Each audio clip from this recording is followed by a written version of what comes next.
Bismillahirrahmanirrahim. Assalamualaikum warahmatullahi wabarakatuh. Alhamdulillahi ala ihsanihi wa syukru lahu ala taufiqihi wa amtinanihi.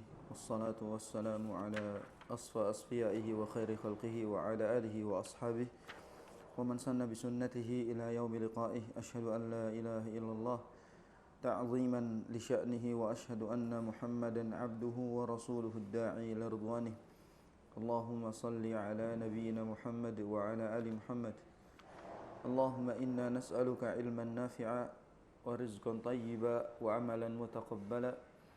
Allahumma la ilma lana illa ma 'allamtana fa'allimna ma yanfa'una wa zidna ilma warzuqna fahma. Allahumma faqihna fid din wa 'allimna at-ta'wil. Rabbi shrah li sadri wa yassir li amri wahlul 'uqdatan min lisani yafqahu qawli.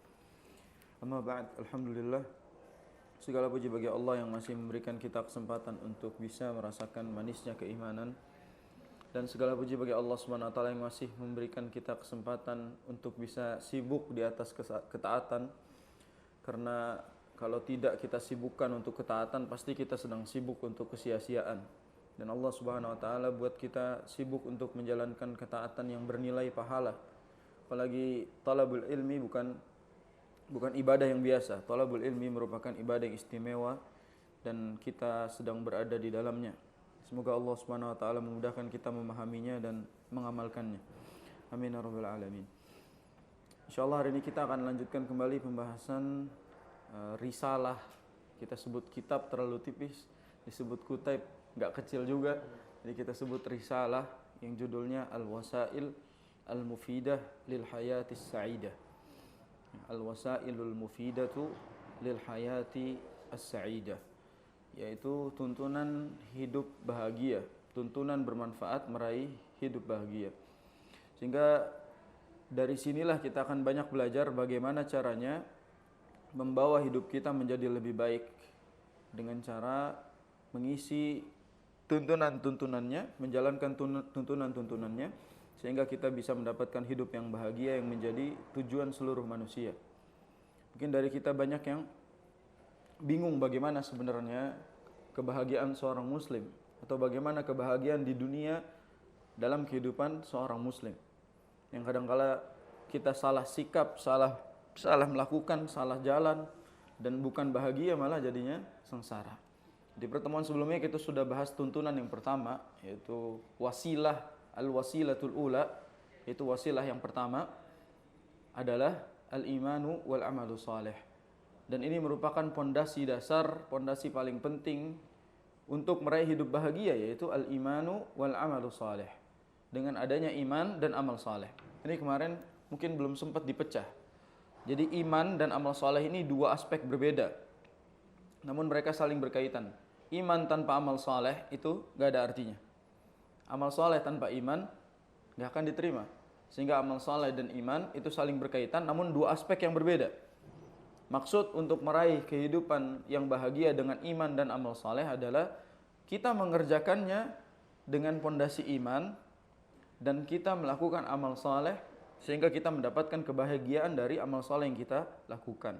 Makanya penulis kalau kita lihat kitab itu di bagian terakhir di halaman ke-9, beliau mengatakan wa min asbabil lati tuzilul hamma wal gham wal qalaq, di antara sebab yang bisa menghilangkan kegundahan, kegelisahan adalah al-ihsanu ilal khalqi bil qawli wal fi'li wa anwa'il ma'ruf.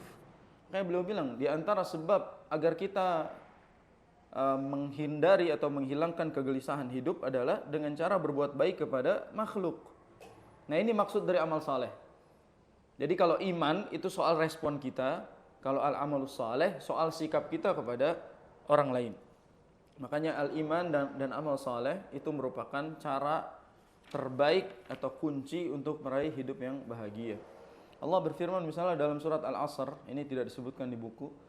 Misalnya Allah SWT berfirman, wal 'asr innal insana lafi khusr illa alladzina amanu wa 'amilus shalihat wa tawassaw bil haqqi wa tawassaw bis sabr. Ayat ini jelas banget nih. Innal insana lafi khusr. Sesungguhnya manusia itu berada di dalam kerugian, dan khusr bisa diterjemahkan kesengsaraan.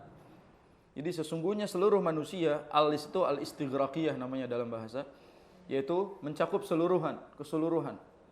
Jadi sesungguhnya seluruh manusia berada dalam kesengsaraan kecuali illa alladzina amanu wa amilus shalihat. Berarti orang yang beriman dan amal saleh tidak akan sengsara hidupnya. Ini kan berarti clue-nya jelas. Mereka hidup bahagia, tidak sengsara, tidak sedih karena keimanan dan amal saleh yang mereka lakukan. Terus juga karena keimanan seseorang dan amal soleh mereka jadi bahagia sebab mereka itu punya kunci. Kuncinya adalah 2, syukur dan sabar. Ini yang kemarin kita sebutkan hadisnya. Jadi ada syukur, ada sabar. Syukur menghasilkan sabar. Orang yang sabar pasti bersyukur. Dan sudah kita jawab bahwa mana yang lebih berat antara syukur dengan sabar, dan kedua-duanya saling berkaitan. Itu poin yang nomor pertama untuk mendapatkan bagaimana meraih hidup yang bahagia. Kalau kita lihat Allah SWT misalnya menyebutkan fadhkuruni adzkurkum washkuruli wala takfurun. Lihat ayat berikutnya. Ya ayyuhalladzina amanu ista'inu bis sabri was salah. Ini ayat yang bisa menjadi pelajaran buat kita bahwasanya Allah SWT memerintahkan kita untuk selalu bersyukur dan meminta pertolongan dengan sabar kita di dalam beribadah kepada Allah SWT. Ini kuncinya. Jadi orang beriman itu selalu syukur dan sabar di dalam hidupnya sehingga dia selalu bahagia merespon hidupnya. Sekarang kita masuk poin nomor 2 yaitu al-wasilatus tsaniyah. Wasilah yang kedua yang disebutkan di sini oleh Al-Imam As-Sa'di rahimahullah taala, beliau mengatakan faslun wa min asbabi daf'il qalaqin nashi'i an tawatturil a'sabi wa ishtighalil qalbi bi ba'dil mukaddirat al-ishtighalu bi amalin minal a'mal aw ilmin minal ulumin nafi'ah.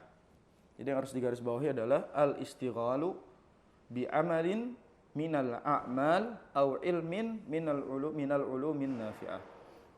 Jadi wasilah yang kedua adalah agar kita bisa menghindari atau terhindar dari kesengsaraan, kesedihan, kegelisahan, alias untuk mendapatkan hidup bahagia adalah al-ishtighalu bi amalin minal a'mal, menyibukkan diri dengan suatu perbuatan atau menyibukkan diri untuk mempelajari ilmu. Jadi untuk hidup bahagia kita sibukkan diri kita untuk sesuatu yang bermanfaat. Berarti wasilah yang kedua agar kita mendapatkan hidup yang bahagia adalah menyibukkan diri dengan sesuatu yang bermanfaat. Itu poinnya. Jadi menyibukkan diri dengan sesuatu yang bermanfaat akan membuat kita hidup lebih bahagia. Sebab hidup kita terarah, bukan terombang-ambing. Tidak seperti buih di lautan, namun kita tahu arahnya harus gimana. Orang yang putus asa itu selalu bilang bahwa hidup itu ngalir aja. Nah, ini hidup ngalir ini akan membuat kita banyak gelisah dan banyak kegundahan di dalam hidup. Sebab dia tidak punya kesibukan yang bisa mendatangkan kemanfaatan buat dia. Kata penulis gini, fa innaha tulahhil qalba an ishtighalihi bidzalikal amri alladzi aqlaqahu. Karena kesibukan itu akan mengalihkan hati kita. Jadi kesibukan itu akan memalingkan hati kita. Contoh misalnya kita lagi ada banyak masalah, palingkan, sibukkan diri kita dengan sesuatu, maka kita akan melupakan masalah tersebut. Ini penting. Ini hal-hal yang mubah boleh dilakukan. Contoh misalnya, kalau lagi banyak masalah, dia menjalankan hobinya. Yang suka olahraga, dia olahraga. Maka dengan olahraganya itu, mungkin dia bisa melupakan masalahnya sejenak. Nah, ini cara hidup bahagia itu gitu. Setiap ada masalah, ada sesuatu yang membuat dia jadi sedih, jadi sengsara, dan lain-lainnya, dia cari kesibukan yang lain yang bisa melupakan sejenak masalahnya. Wa rubbama nasiya. Boleh jadi dia lupa. Dengan kesibukan itu, dia nanti jadi lupa. Nasiya. Bisababi dzalikal asbab allati aujabat lahul hamma wal gham. Boleh jadi nanti dia bakal melupakan masalah tersebut, kesedihan tersebut. Fa farihat nafsuhu wazdada nasyatuhu. Maka akhirnya jiwanya jadi bahagia dan jadi semangat melanjutkan hidup lagi. Maka ini poinnya lebih kepada bukan diniyah tapi lebih kepada nafsiyah. Bagaimana kejiwaan seseorang itu ketika lagi banyak masalah, yang harus dia lakukan adalah mengalihkan atau memalingkan, menyibukkan dirinya untuk sesuatu yang bermanfaat. Makanya beliau mengatakan wa hadzal sababu aidan mushtarakun bainal mu'min wa ghairihi. Lihat. Sebab ini bisa dilakukan oleh orang mukmin dan orang yang tidak mukmin. Jadi orang beriman dan tidak beriman bisa mengamalkan sebab ini. Kalau nomor satu kan nggak bisa ya. Karena nomor satu al-iman, ini sebab diniyah. Sebab yang kedua ini bisa dilakukan oleh orang beriman dan tidak beriman. Karena soal nafsiyah. Makanya ini diantara pelajaran ketika lagi banyak masalah, lagi banyak urusan hidup, lagi banyak beban, ada sebutan healing kan. Kenapa disebut healing? Itu pengalihan sebenarnya. Dia mengalihkan masalah perlahan untuk meringankan masalah itu atau minimal untuk atau maksimal bisa sampai melupakannya.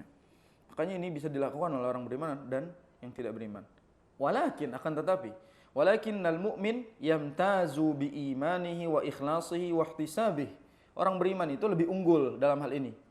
Kenapa? Karena dia punya iman, dia punya ihtisab, dia punya ikhlas dia kepada Allah Subhanahu wa taala fi ishtighalihi bidzalikal ilmi alladhi yata'allamuhu aw yu'allimuhu wa ya'malul khairal ladzi yu'allimuhu in kana ibadatan fahuwa ibadah wa in kana syughlan dunyawiyan aw 'adatan dunyawiyah ashabahan niyyah as-salihah.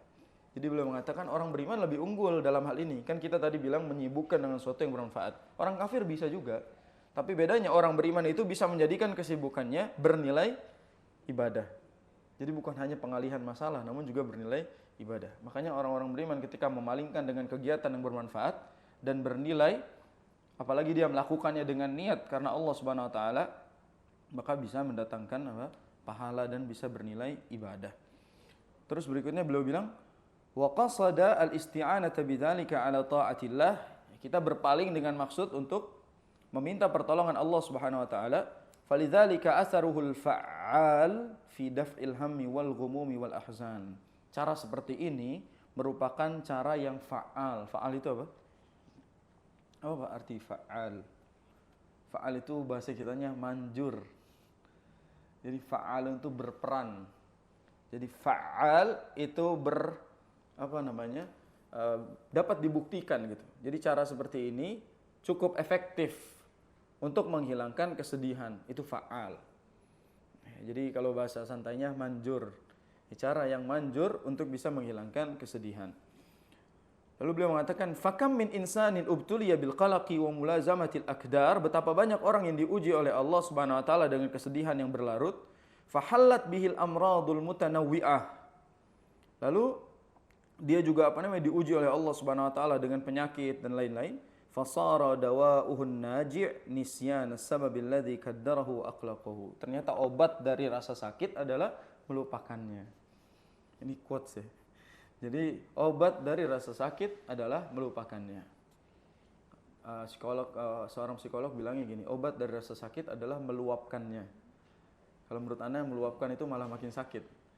Coba antum misalnya lagi gondok banget hati terus diluapkan marah gitu, itu pasti mendatangkan masalah baru. Tapi kalau kita lagi punya masalah di hati, lagi kesel banget sama orang, terus kita berusaha melupakannya walaupun berat, itu mungkin lebih ringan daripada meluapkannya. Makanya ini sejalan dengan yang disebutkan di sini. Dawa'uhun naji'. Naji' juga tepat artinya, manjur juga bisa diterjemahkan begitu. Jadi obat yang tepat untuk menghilangkan rasa sakit dan masalah adalah nisyanus sababil ladzi qaddarahu aqlaquhu. Itu melupakan sebabnya. Wastighalahu bi'amalin min muhimmatihi. Itu memalingkannya dengan kesibukan-kesibukan yang bermanfaat. Wa yanbaghi an yakuna asy-syughlu alladhi yashtaghilu fihi mimma ta'nasu bihi an-nafsu wa tashtaqu. Hendaknya kita memalingkan kepada sesuatu yang disenangi. Makanya tadi saya bilang hobi. Jadi kalau punya hobi, gunakan untuk memalingkan diri kita dari hal-hal yang mungkin membuat kita stres, banyak pikiran. Kita butuh waktu itu. Makanya me time-nya seseorang itu bisa di hobinya. Dan itu harus dihargai. Jangan sampai dikekang. Istri tidak boleh menghalang me time suaminya, suami tidak boleh menghalang me time istrinya. Itu harus saling mensupport satu sama lain. Karena orang itu butuh self reward buat dirinya. Dan self reward itu bukan soal belanja sana sini. Dia cuma butuh waktu untuk membahagiakan dirinya sendiri. Fa inna hadza ad'a li husuli hadzal maqsudin nafi'. Wallahu a'lam. Beliau mengatakan bahwa ini merupakan cara yang bermanfaat untuk menghilangkan kesedihan. Wa mimma yudfa'u bihil hammu wal qalaq. Di antara yang menyebabkan rasa sedih, kegundahan itu hilang adalah ijtima'ul fikri kullihi 'alal ihtimami bi amalil yaumil hadir. Ini luar biasa nih. Fokus sama kegiatan hari ini. Fokus sama kegiatan sekarang. Jangan sibuk sama masa lalu atau masa depan. Ini pelajaran luar biasa bahwa banyak di antara kita jadi terluka hanya gara-gara mengingat masa lalunya atau pusing, mumet gara-gara mikirin masa depannya, padahal belum tentu. Maka yang dia pikirin adalah hari ini, kesibukan dia sekarang, bukan bagaimana yang lalu atau bagaimana yang akan datang. Wa qat'uhu 'anil ihtimami fil waqtil mustaqbal. Dia jangan banyak pikiran ngurusin masa yang akan datang, masa depan. Wa 'anil huzni 'alal waqtil madhi, atau dia mengenang masa lalunya yang kelam. Ini puitis bahasanya Sa'di. Atau dia mengenang masa lalunya yang kelam. Walihadza ista'adza an-nabiyyu minal hammi wal hazan. Oleh karenanya Nabi SAW meminta perlindungan dari al-ham wal hazan. Allahumma inni a'udzubika minal hammi wal hazan. Itu doanya Nabi SAW. Ya Allah, aku meminta perlindungan kepadamu dari al-ham wal hazan. Apa al-ham? Apa al-hazan? Secara bahasa al-ham itu galau. Hazan itu sedih. Tapi apa maksudnya? Lihat dijelasin. Fal hazanu 'alal umuril madiyah. Yang disebut hazan, sedih, itu ketika memikirkan masa lalu.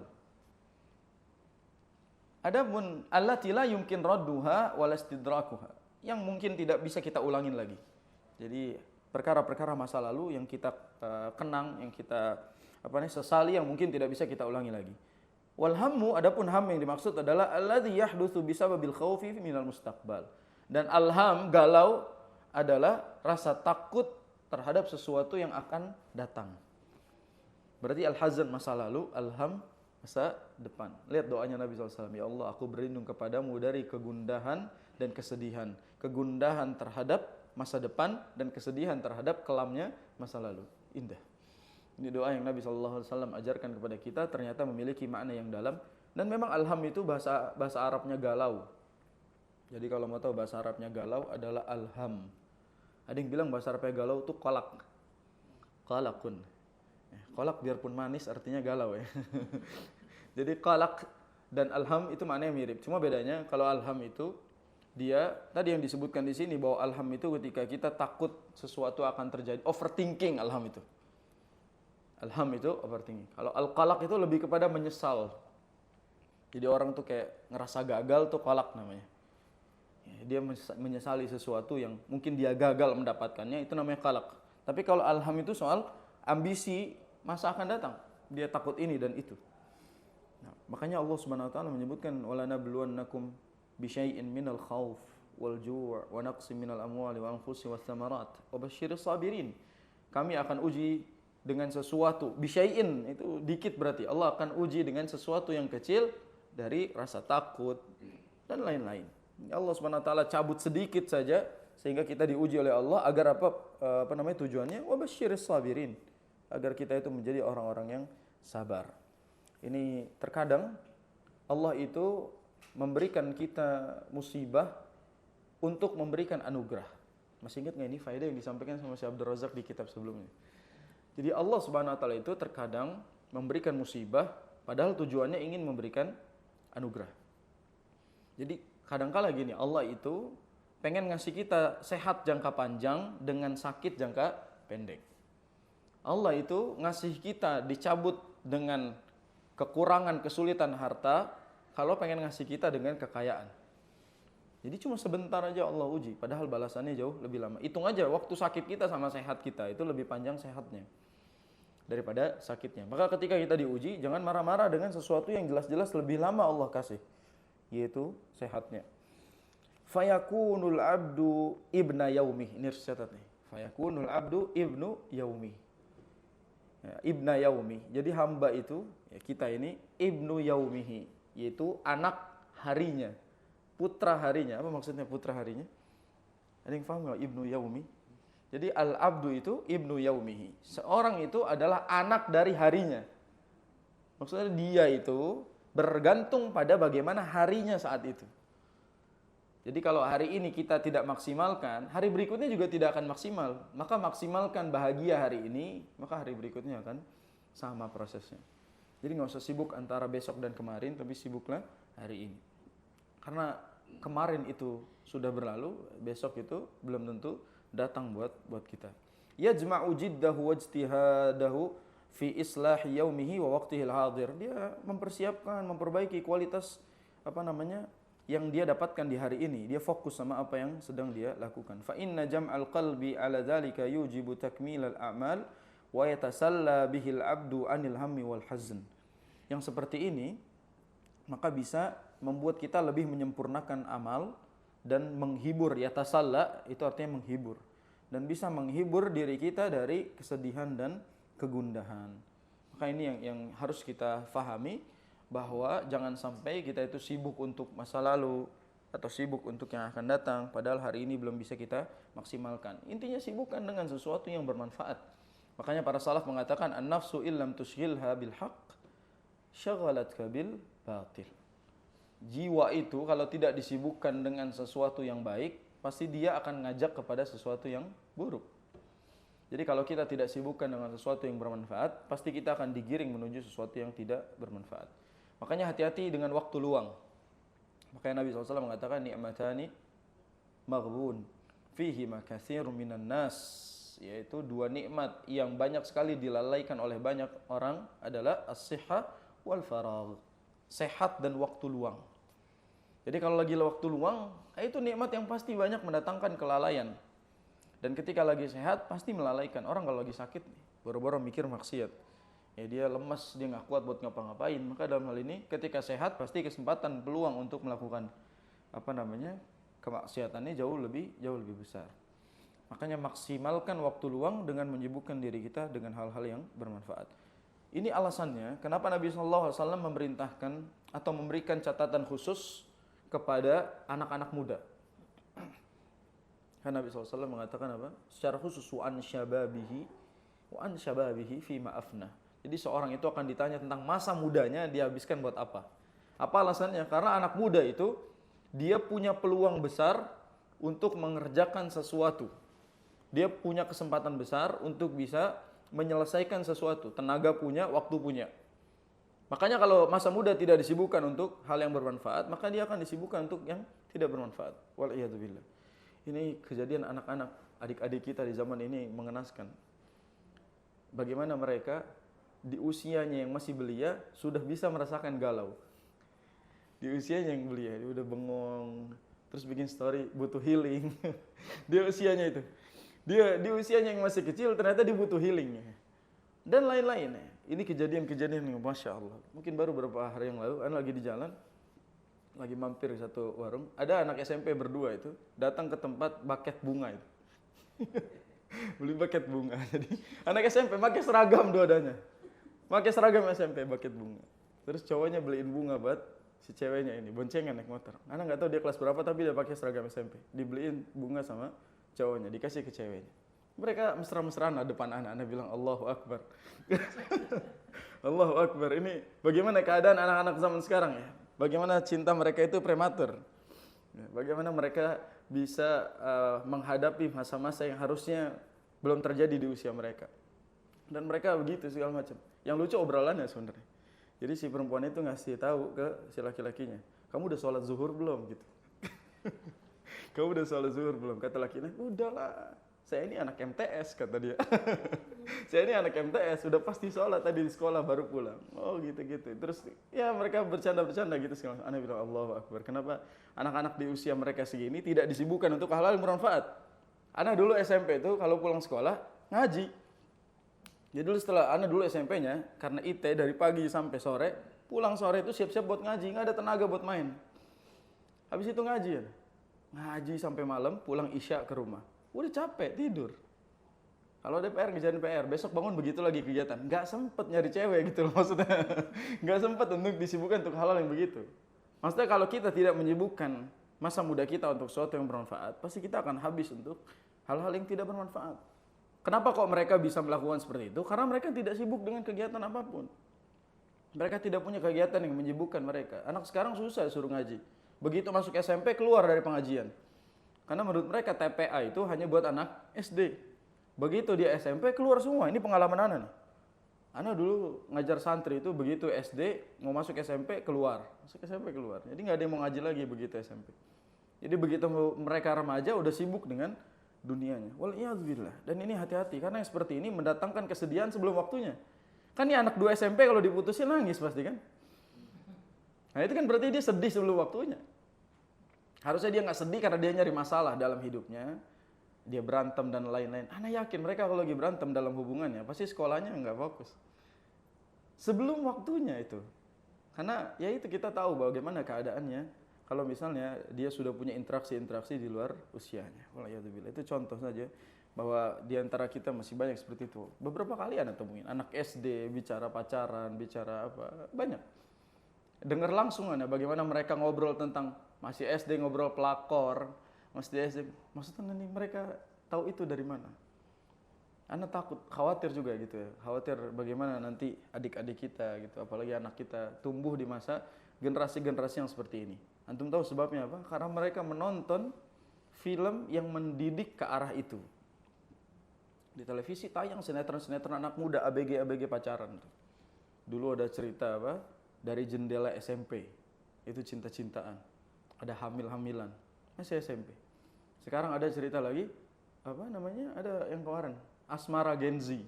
Allahu Akbar. Asmara Genzi. Ini kalau antum nonton nih. Ya. Jadi bagaimana mungkin generasi kita bisa baik kalau misalnya begini keadaannya, mereka dijejelin tontonan-tontonan begitu. Ya pasti mereka akan menyibukkan dengan asmaranya, bukan dengan sekolahnya. Akan disibukkan dengan sesuatu yang tidak bermanfaat. Wajar mereka lebih banyak stresnya. Kan banyak kasus anak-anak masih kecil-kecil itu, ada yang bunuh diri gara-gara diputusin pacarnya. Karena mereka belum siap untuk itu. Mereka boro-boro ingin tahu solusi bahagia itu bagaimana. Mereka nggak tahu, ketika sedih, nggak tahu harus ngapain, mereka bunuh diri. Dan itu yang terjadi. Kebodohan mereka sendiri. Dari sini penulis mengatakan, "Wan Nabi sallallahu alaihi wasallam idza da'a bi du'ain aw arsyada ummatahu ila du'ain fahuwa yahussu ma'al isti'anati billahi wat tama'i fi fadli 'ala al-jiddi wal ijtihadi fit tahaqquqi li husuli ma yad'uhu bi husulihi wat takhalli amma kana yad'u li daf'ih." Dia belum mengatakan gini.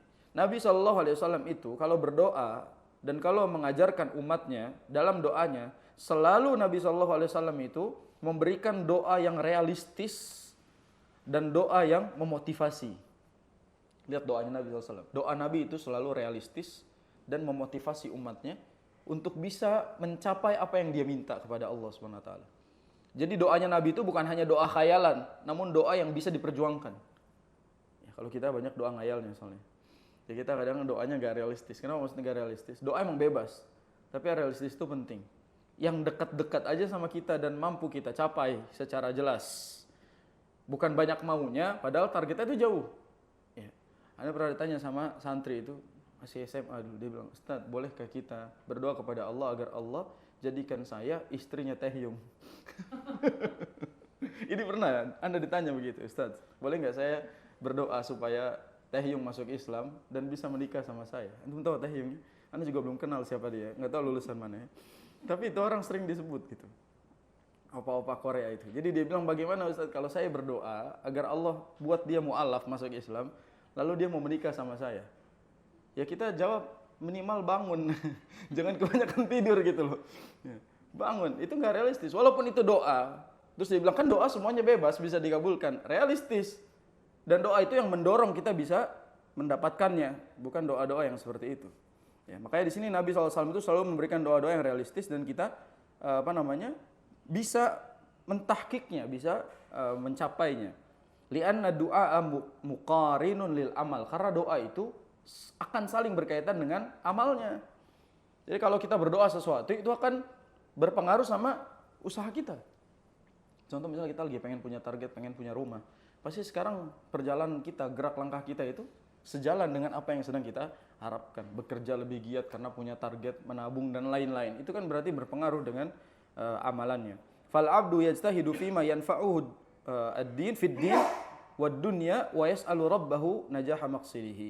Jadi seorang beriman itu harusnya meminta kepada Allah sesuatu yang bermanfaat di dunia dan agamanya. Wa yas'alu rabbahu najaha maqsidihi wa yasta'inuhu ala dzalika. Sebagaimana sabda Nabi sallallahu alaihi wasallam, nih hadis harus dihafal ini.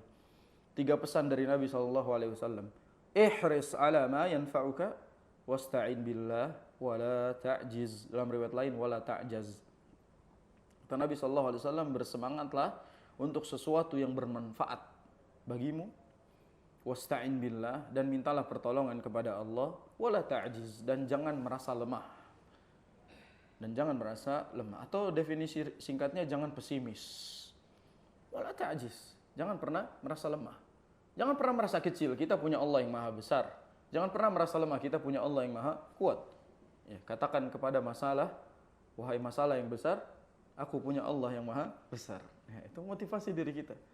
Ya, wahai dunia, dengan segala ujiannya, aku punya Allah Subhanahu wa taala dengan segala solusinya. Katakan begitu, itu motivasi diri kita. Dan harus semangat. Jadi muslim itu mendorong pada optimisme, bukan mendorong pada pesimisme. Ya, tidak boleh pesimis.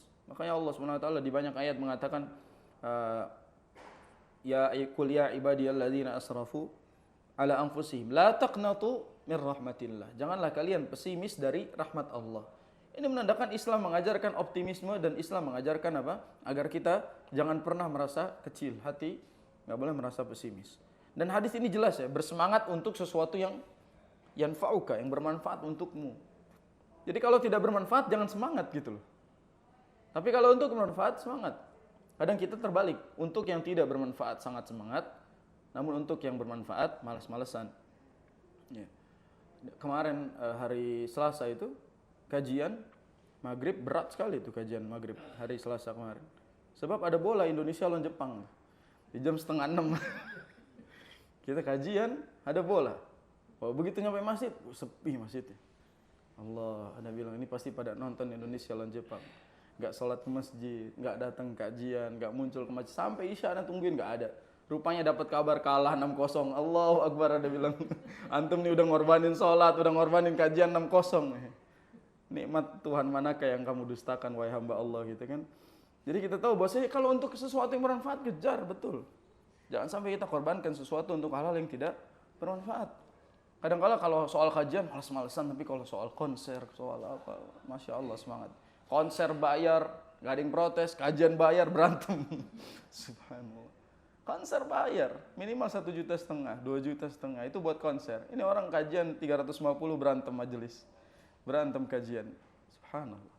Maksudnya kita tidak boleh untuk sesuatu yang bermanfaat itu hitung-hitungan. Begitu juga tidak boleh malas-malasan. Ketika kita tahu itu ada manfaatnya, kejar betul, maksimalkan. Berikutnya wasta'in billah, semangat doang tanpa pertolongan Allah itu mustahil.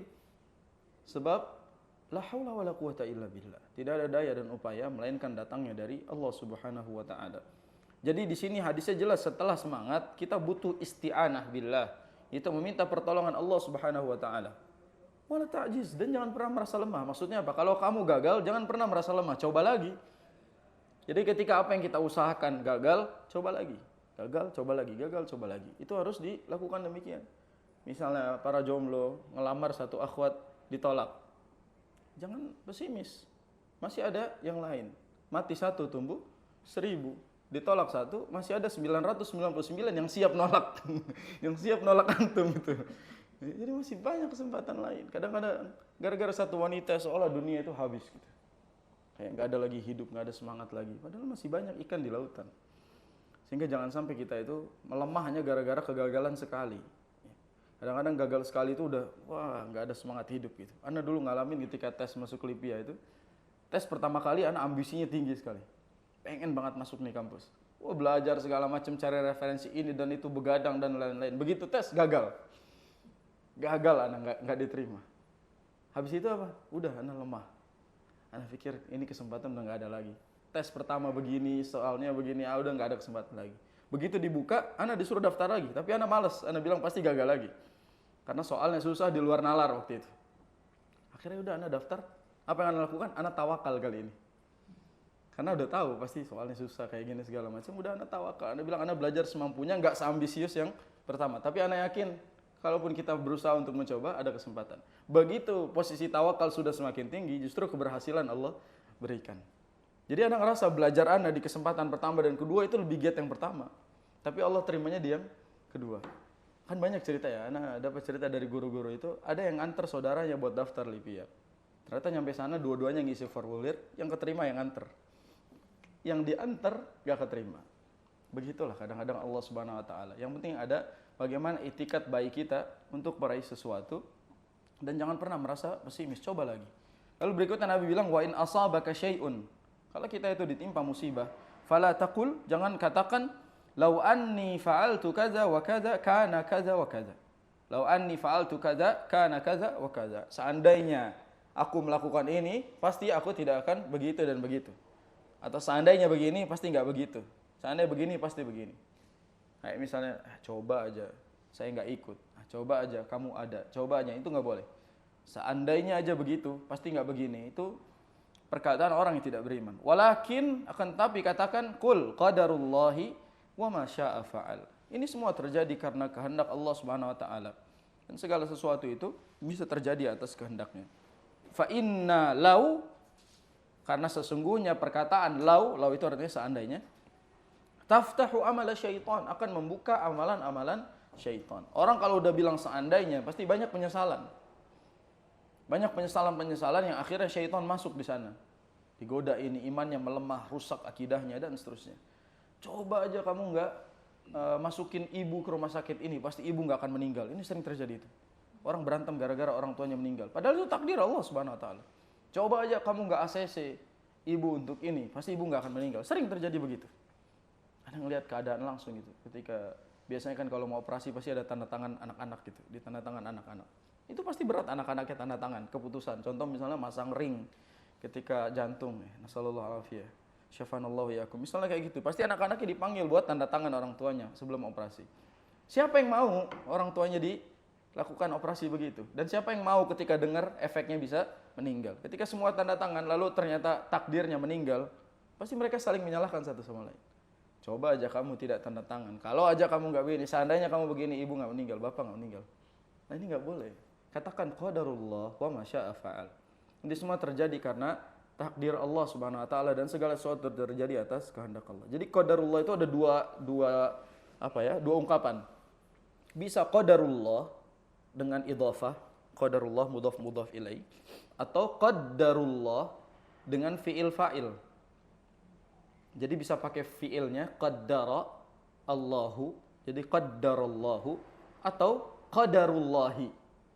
Ada dua cara baca.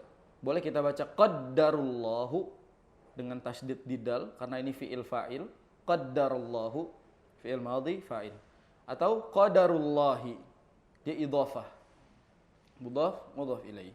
Jadi boleh dua itu, antara qaddarullah sama qadarullah, boleh dua-duanya. Dan qaddara itu di situ maksudnya takdir Allah Subhanahu wa taala, kehendak Allah Subhanahu wa taala. Berikutnya, fajama'a sallallahu alaihi wasallam bainal amri bil hirsi 'alal umurin nafi'ati fi kulli halin wal isti'anati billah wa 'adamil inqiyadi lil ajz. Nabi sallallahu alaihi wasallam mengumpulkan perkara yang luar biasa ini. Perkara pertama soal semangat untuk hal yang bermanfaat. Perkara kedua soal memohon pertolongan Allah. Yang ketiga adalah larangan untuk merasa lemah. Alladzi huwal kaslud dhar, yang mana merasa lemah itu adalah penyakit yang membuat kita malas, jadi akut. Wa bainal istislami lil umuril madiyatin nafidati wa musyahadati qada'illahi qadari. Nabi menggabungkan perkara ini dengan perkara takdir yang terjadi, yang sudah terjadi, sehingga kita tidak boleh menyesalinya karena itu semua kehendak Allah Subhanahu wa taala. Ini contoh saja, kita sudah semangat, sudah minta kepada Allah, sudah berusaha semaksimal mungkin, ketika hasilnya justru tidak sesuai sama usaha kita. Ya sudah, qadarullah, gitu kan. Nah, orang yang semangat doang tanpa mohon pertolongan Allah, dia akan kecewa pada saat gagal. Maka kalau kita tahu bahwa kunci untuk bahagia adalah menyerahkan hasil kepada Allah, kita nggak akan bilang usaha tidak akan mengkhianati hasil. Sebab hasil bisa mengkhianati usaha kita. Karena hasil milik Allah Subhanahu wa taala. Wa ja'al umura qismain. Dari sini kita tahu bahwasanya ada dua perkara penting.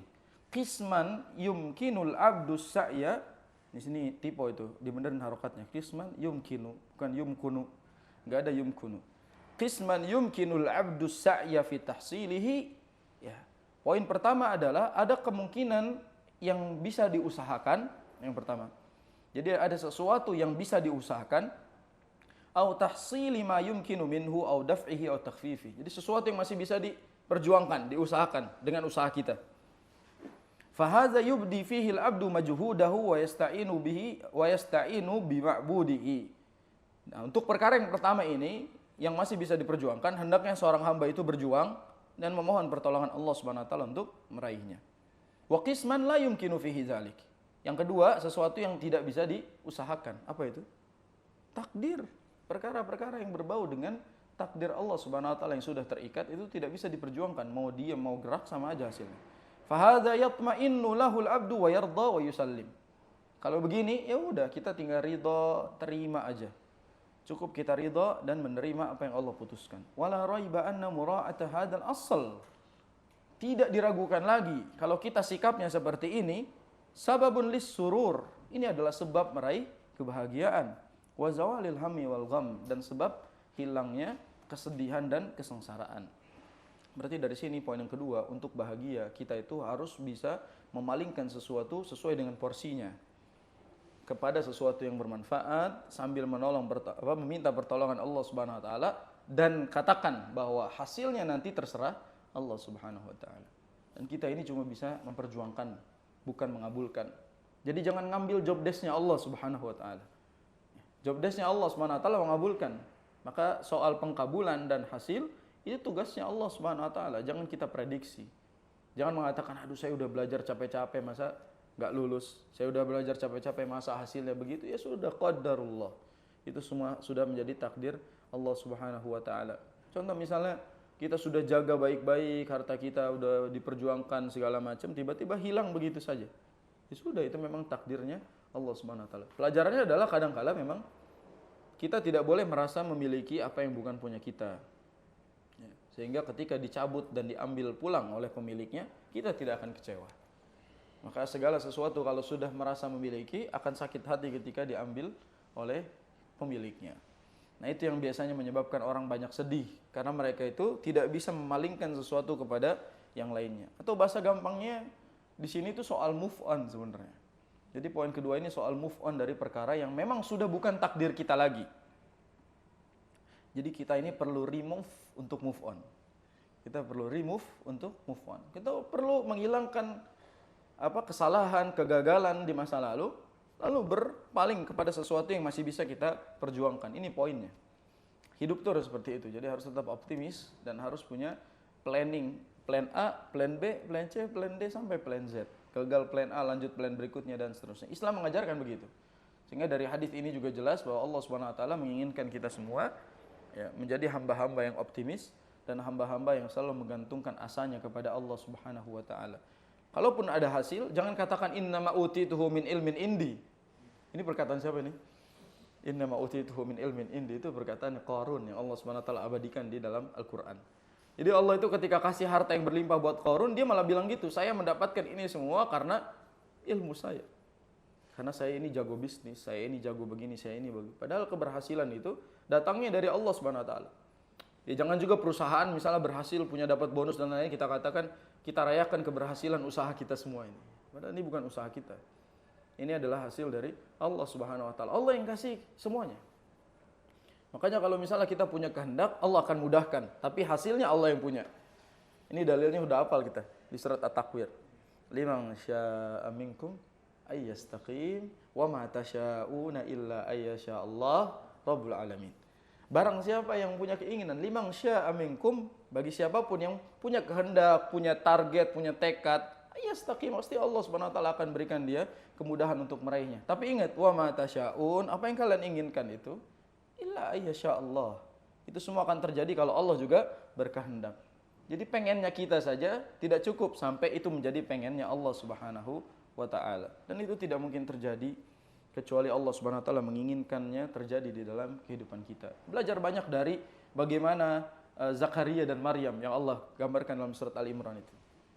Ketika Allah mengatakan wa kaffalaha Zakaria, Allah Subhanahu wa taala cukupkan kehidupan Zakaria. Kullama dakhala 'alaiha Zakaria al-mihrab wajada 'indaha rizqa.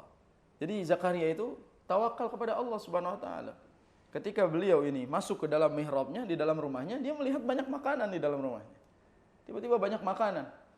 Zakaria panggil Maryam. Qala ya Maryam, anna laki hadza? Wahai Maryam, ini punya kamu atau bukan? Kata Maryam, huwa min indillah. Ini adalah dari Allah Subhanahu wa taala. Innallaha yarzuqu may yasha'u bighairi hisab. Sesungguhnya Allah Subhanahu wa taala itu memberikan rezeki kepada hambanya yang dikehendaki tanpa hitung-hitungan. Itulah Allah Subhanahu wa taala. Ngasih nikmat tanpa hitung-hitungan, hamba bersyukur hitung-hitungan. Allah ngasih nikmat nggak hitung-hitungan, hamba bersyukurnya hitung-hitungan. Sedekah milih yang merah diumpetin, yang abu-abu dikeluarin, hitung-hitungan dia. Padahal Allah itu nggak hitung-hitungan ngasih nikmat kepada dia. Maka mudah-mudahan ini bisa menyadarkan kita untuk hidup lebih bahagia. Adalah silahkan selalu palingkan diri kita kepada sesuatu yang bermanfaat dan kepada sesuatu yang jelas-jelas masih bisa kita perjuangkan saja. Jangan cepat putus asa. Ingat kata kalau dulu kita minum minuman ale-ale itu digosok ada keluar pasti tulisan coba lagi.